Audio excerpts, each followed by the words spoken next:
Question number 18. With reference to the Ladakh's new policies, consider the following statements.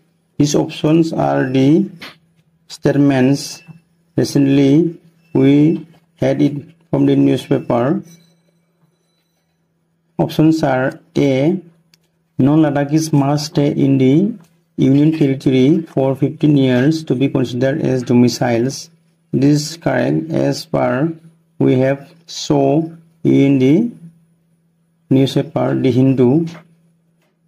B. Official language of Ladakh is English, Hindi, Urdu, Bhotian, Urgi. These are the official language of Ladakh UT. C. 95% reservation of UT Ladakh is one of the highest reservation in the country. So it is also correct. D. Meghalaya, Arunachal Pradesh have 85%, 80% quota for SC, ST. It is also correct. So our answer will be 4, option 4. Only 4 will be our correct answer.